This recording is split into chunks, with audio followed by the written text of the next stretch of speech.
Grant Avenue, San Francisco, California, USA. Looks down from Chinatown over a foggy bay. You travel there in a trolley, up you climb. Dong dong. We're going to continue our discussion on what's going on with Hollywood today. And today's topic is going to be China. I know that everyone is kind of bored with hearing about China's influence in the entertainment industry, but what I've discovered is that most people don't really understand the position China really holds and how, unlike what some prognosticators have been saying, is hardly something that's new to the entertainment industry. First of all, let's talk about the context of China's involvement in entertainment. China's involvement in entertainment has pretty much been there for the past 30 years, although most of the time it was centered around Hong Kong and Taiwan and their purchase of a lot of material from particularly lower budget companies. And this arrangement worked fairly well because at that time, initially, Japan was the largest non-US market. And because of that, Japan was pouring a lot of money into Hollywood.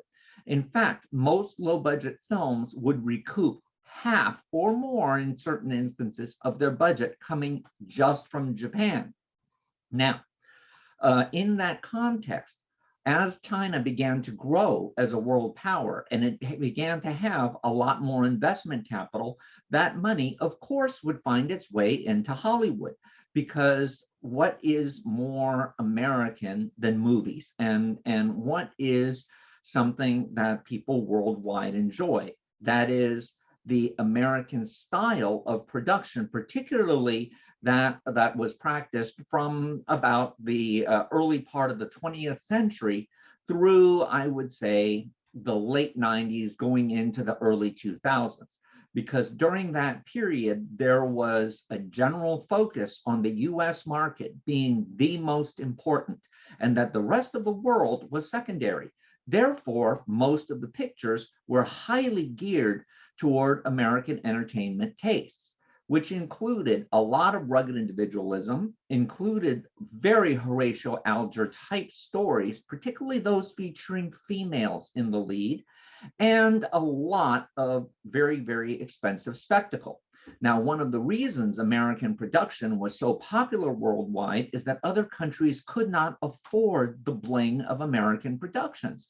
Now, there was some feeling that once the EU became more coalesced, that European markets would start trading with one another and not maybe need US product a lot more.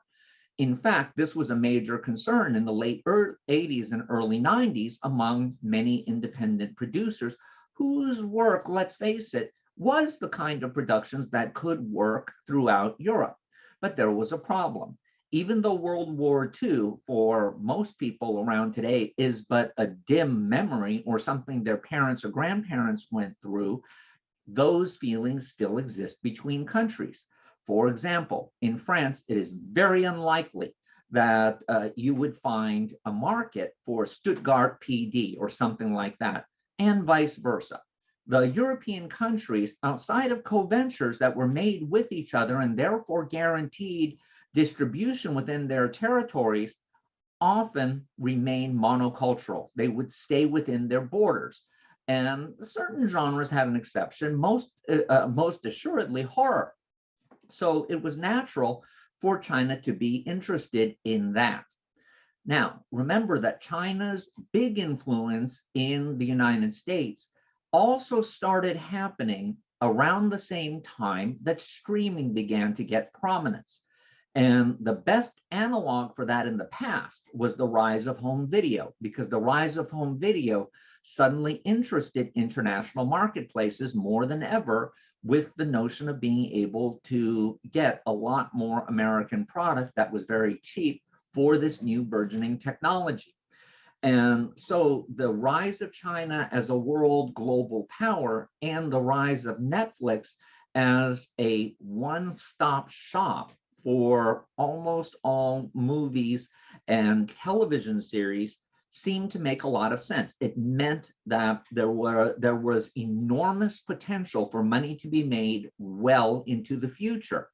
And because of this sense that there was money to be made well into the future, you suddenly started seeing massive amounts of venture capital being loaded into Hollywood from not only streaming, but also foreign buyers.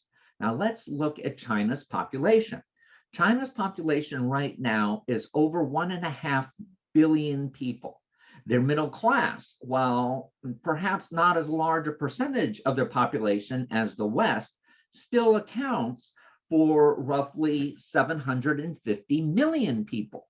What does that number tell you? Well, that number happens to be the size of the entire United States population and most of Western Europe combined.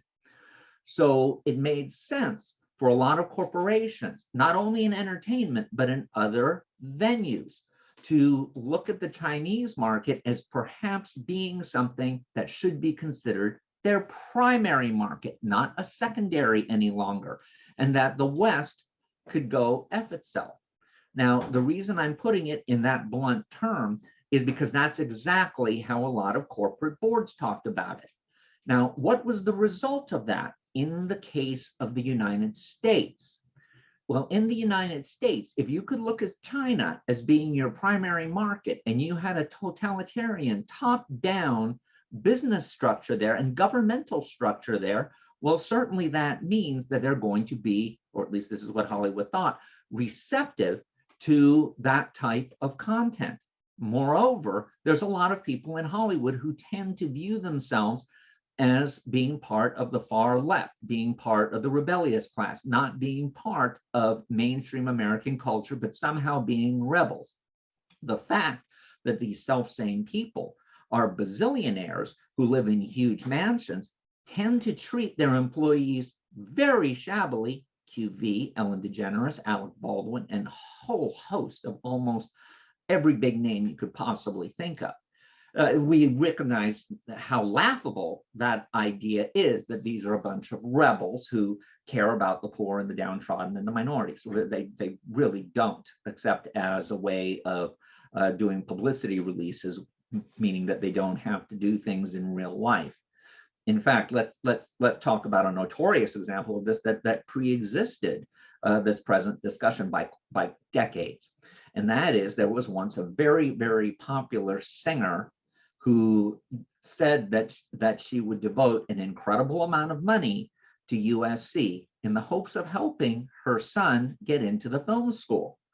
And sure enough, the son got into the film school, and the erstwhile singer never came forth with the money that was promised, but instead told the USC regents very directly, well, I mentioned you, didn't I? That's worth the money that I had promised.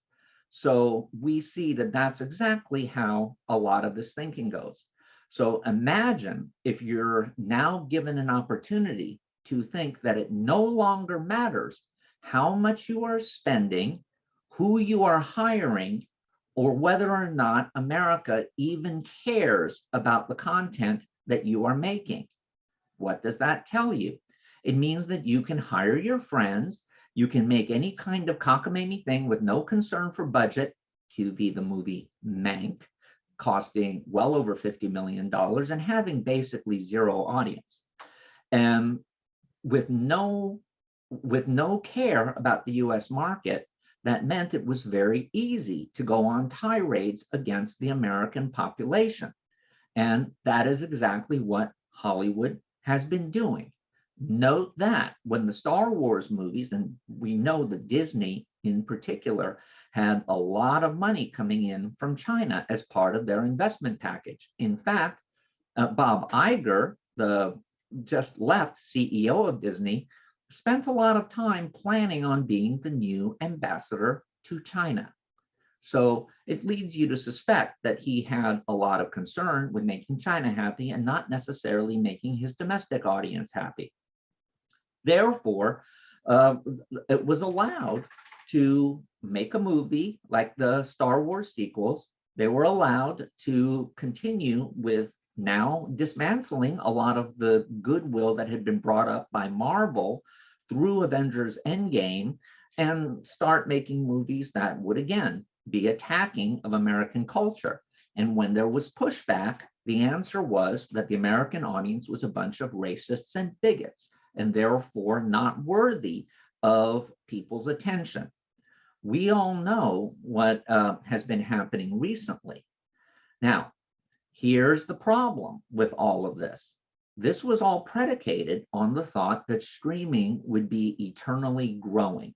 This was predicated on the thought that China would only get larger and larger in terms of what it would be willing to support out of the US. And because the Chinese market was so big that there was no fear that spending a bunch of money on something that bombed horribly in the United States couldn't make that up by even a moderate to very, very low key release in China.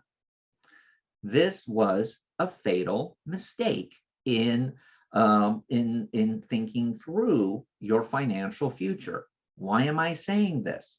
Because anybody who has an elementary school equivalency diploma and who had been around in the industry for a while, such as someone like Bob Iger, such as someone like the heads of most of the studios, had seen what happened in the past. Whenever there was someone who was perceived to be a Mr. or Ms. Moneybags coming into the situation, seemingly with endless bounty. Now, the fact that China's endless bounty looked to be a lot larger, going hand in hand with the growth of Netflix, and then the assumption that other corporations such as HBO or other streaming platforms such as HBO Max, Disney Plus, Peacock, and the like would follow the exact same trajectory and eventually have the same number of subscribers.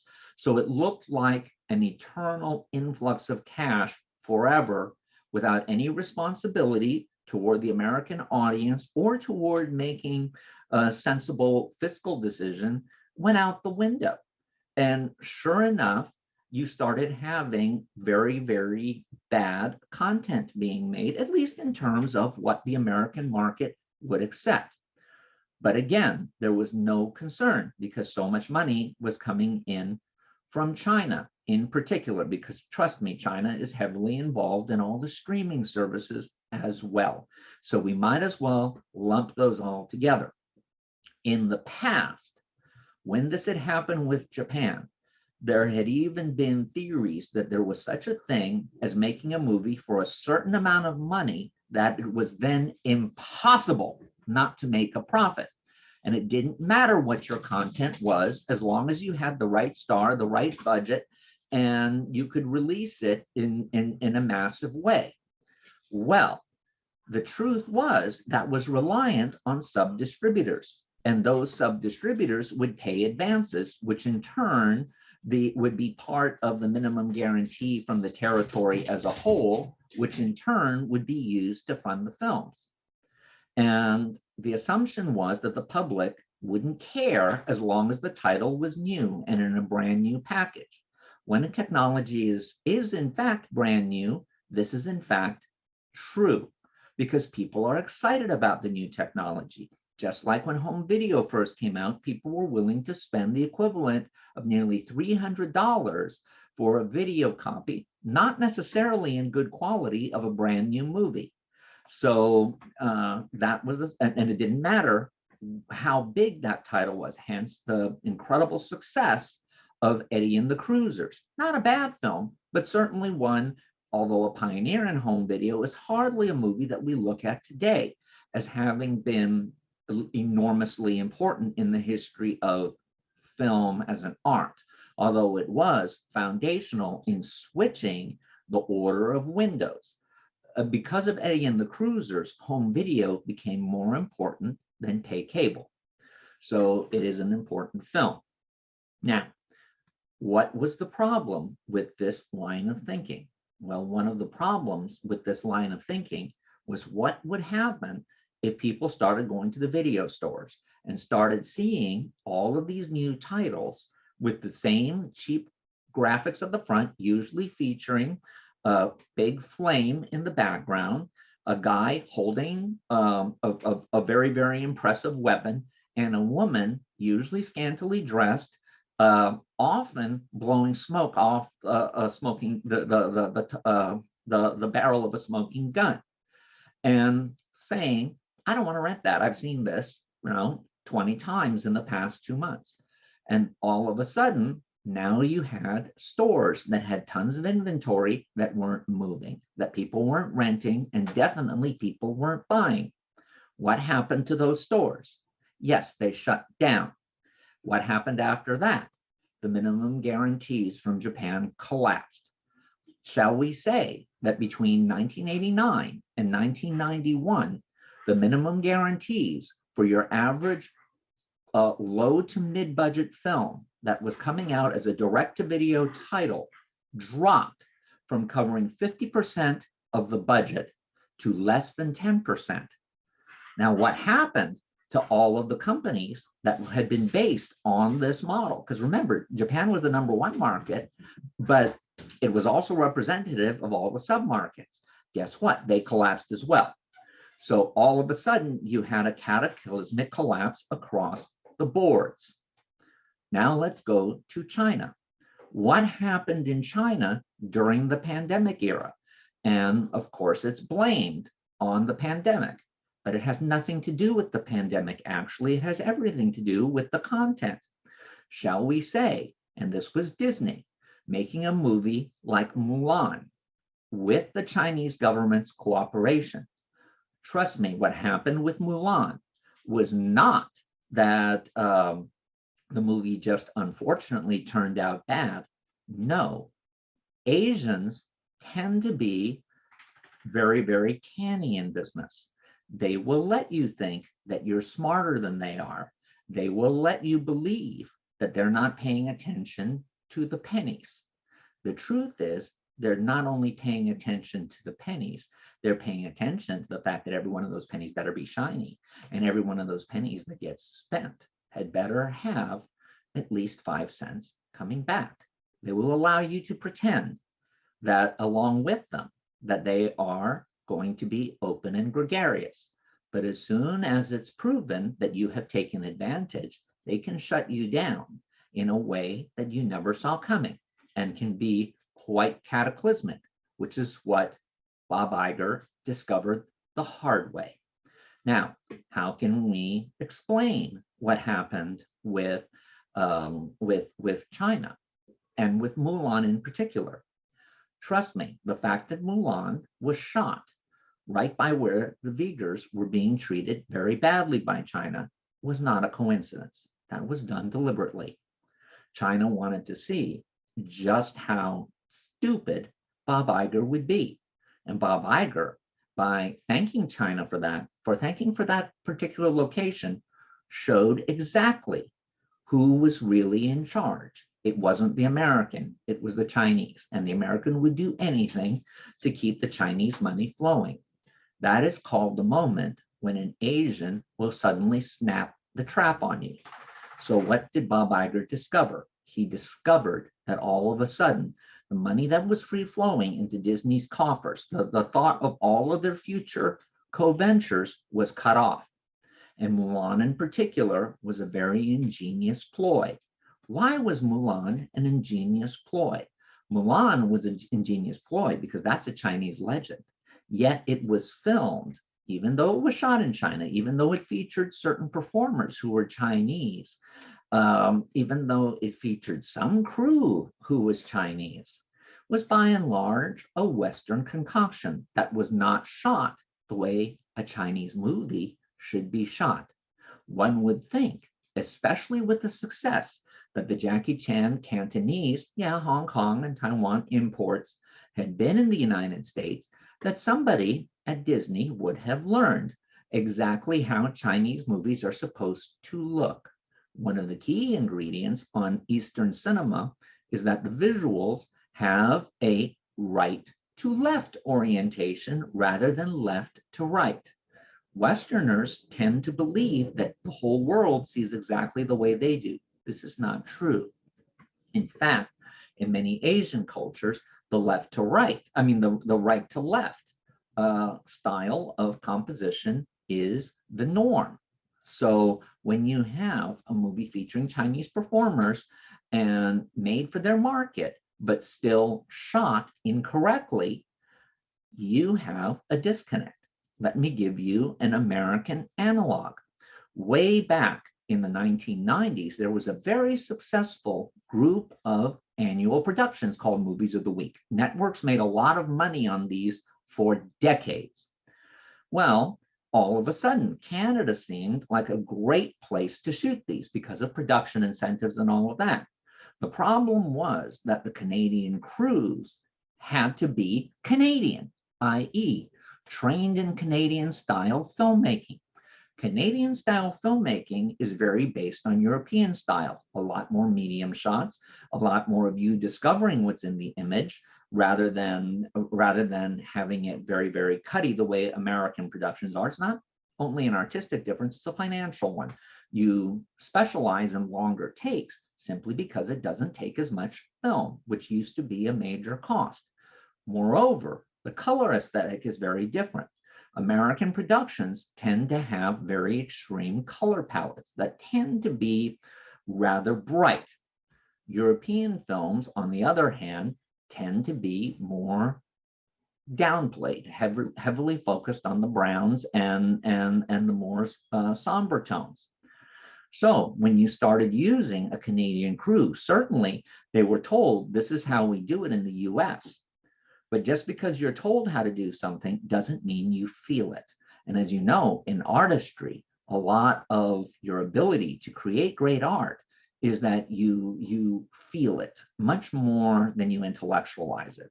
So therefore, you were telling people almost as if they were learning a different language, that they had to start shooting differently. They had to start editing differently. They had to start production designing differently. Well, guess what? Doesn't work that way. You don't necessarily, you might have a textbook or a notepad in front of you that's saying how it should be done. That doesn't mean you can do it well. So consequently, those movies looked different. I'm not saying that they were wrong or incompetent. They just looked different. So your average American who's watching it is unaware of all of this stuff that's going on, can't put their finger on why it looks wrong. It just is. And so therefore, within 2 years, Movies of the Week had basically disappeared from the dial. People stopped watching them. Same thing happened with Mulan, and then all the other films that came after that were trying to pander to the Chinese, while not understanding that someone who is part of a culture is going to understand it very well. Someone who's coming in from the outside isn't. And so therefore, you might have been shooting it in China, you might have had Chinese backgrounds in there, you might have had Chinese actors in there, but it didn't look Chinese. So it was no wonder that the audiences rejected it. Furthermore, when you come to Shang-Chi, you'll notice that one of the Chinese reactions to it and one of their reasons for rejecting it was that the lead actor was ugly. Now, this might sound terrible, but guess what? Don't we find certain American performers to be attractive or not attractive? And even though we pretend that's not what we think, we do base a lot of our movie viewing on the fact that we find performers attractive or charismatic in one way or another. And the fact that no one asked whether or not the actor was someone that Chinese would find appealing, no wonder China said, no, thank you.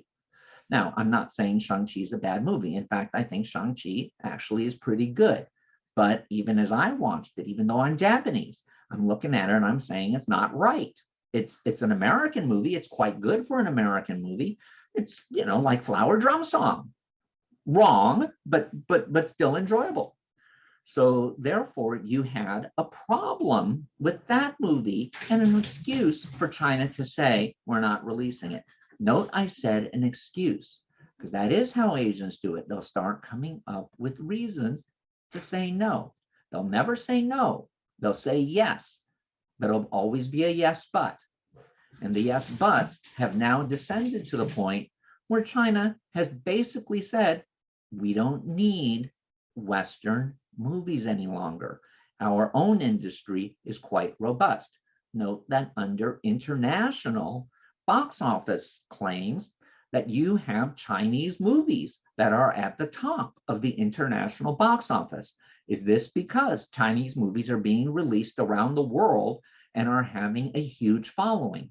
No, it's that Chinese people, all 1.5 billion plus of them, would much rather see their own movies than watch an import if given a choice.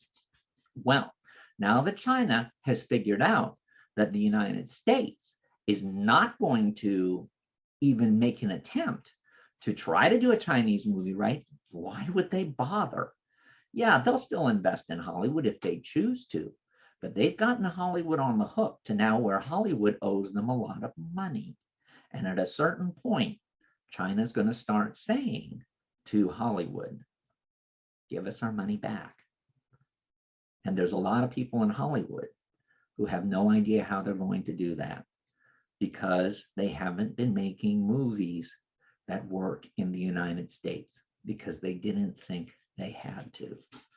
So now you're seeing a lot of panic as people are trying to go backwards. Now, I'm not saying that this is happening on the lower levels of the actual people who are making the movies and TV shows or even the development food chain, but it is certainly what's going on the upper levels of management. What's our big evidence for that? First of all, take a look at what Sony did. Sony, being a Japanese corporation and behaving very Japanese, decided that it was going to make Spider-Man and the new Ghostbusters movies to fit within an American audience. Get the home audience to really love a movie, and guess what happens to its revenues in the rest of the world? That's right, they increase, and they increase very substantially. Now, for some time, we've heard the studios say, well, the domestic audience isn't as important as our foreign audience, as if that's natural. It isn't. When you see your international revenues being much larger than your domestic revenues, you have to think something is going wrong with your domestic, and it's probably a good idea to try to fix it.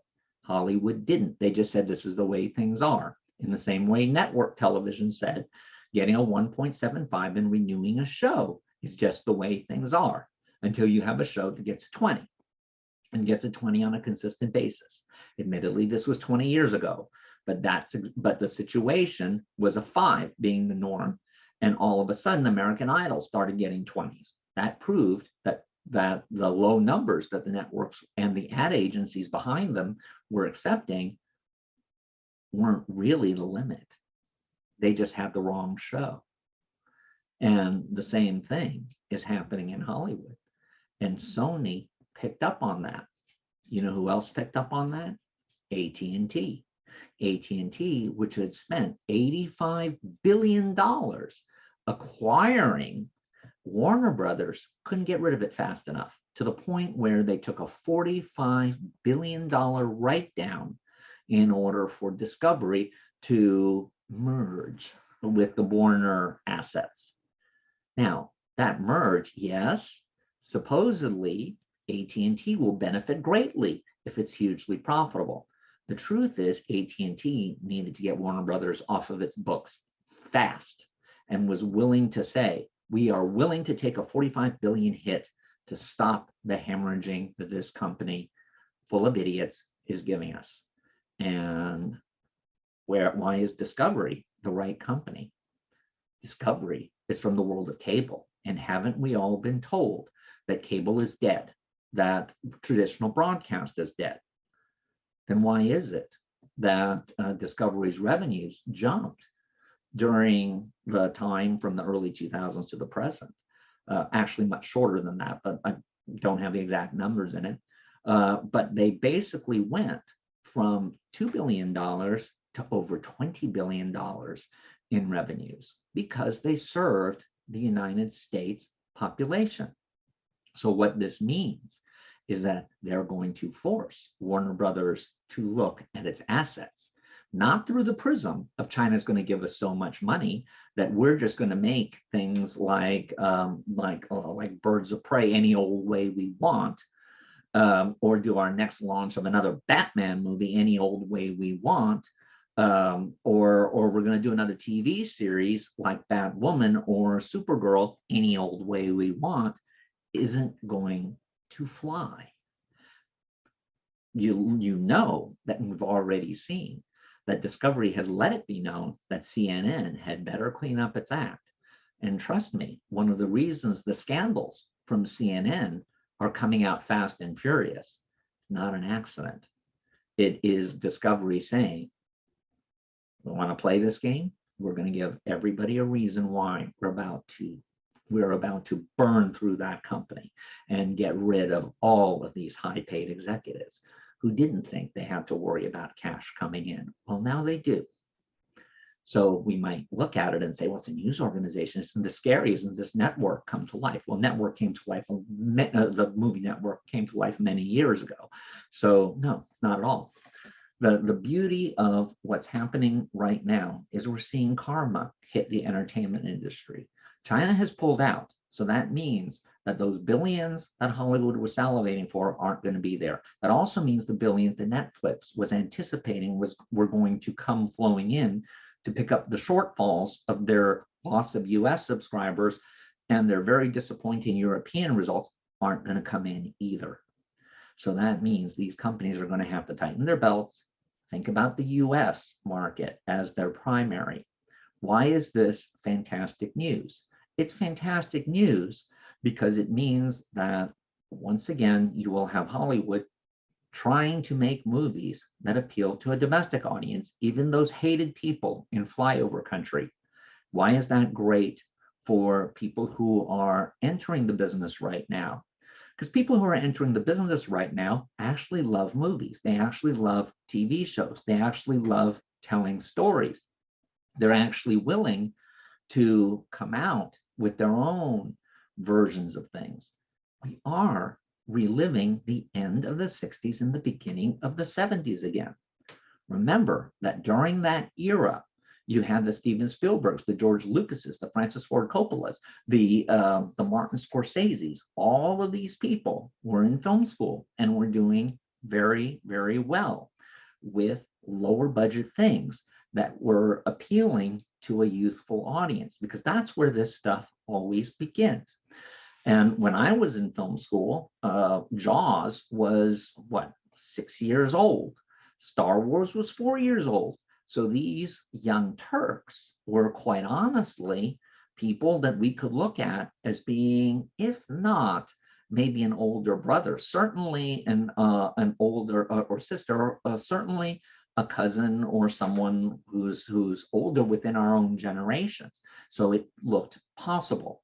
Right now, all of the heads of Hollywood tend to be old. Spielberg's in his 70s. Scorsese is in his 70s.